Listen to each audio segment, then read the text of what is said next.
Hey guys, nandito na ako sa North Bay Airport. Small lang siya, local flights lang. Pa-Newfoundland na ako today with layover sa Toronto and Montreal. Kaninang umaga sobrang ganda ng weather, kala ko smooth sailing na. Pero biglang umulan pag alis namin. So, eto, takbo-takbo para hindi mabasa.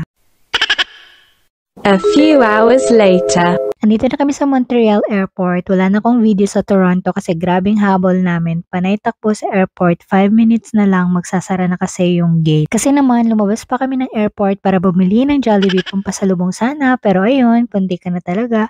Buti na lang ngayon sa Montreal, mahaba-habang layover namin. Almost 4 hours. Kaya naman nakapag-dinner pa kami at nakapagkape habang nakatanaw dito sa bintana. Gabi yung aming flight kaya naman madaling araw na kaming makakarating ng Newfoundland. Alauna na ng madaling araw yung magiging lapag namin. Next day. Kinabukasan, hindi na kami nag-aksaya ng oras. Packing mode na agad. Pero grabe, hindi ko na alam kung saan ako magsisimula. Parang endless ang gamit. Pack dito, pack doon, pero parang walang natatapos.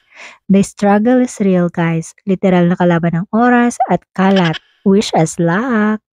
Though may 6 days pa kami to pack everything and i-load sa trailer, pero syempre, hindi pwedeng puro impake lang. Kailangan din makibanding with friends habang nandito pa. Mamimiss ko talaga yung mga potluck moments, coffee time, at yung pamamasyal. Ang hirap din pala magpaalam sa mga nakasanayan mo na, pero man talaga, next chapter na. Habang busy kami sa pag-aayos ng gamit sa kusina at sa buong bahay, itong binata naman namin na may sariling misyon sa kwarto niya. Pinasort ko na nga sa kanya yung mga gamit niya kung alin yung iiwan at alin yung dadalhin. Good thing, nag-start na rin siya mag-box at maglinis ng room. At least, teamwork kami lahat sa pag-iempake.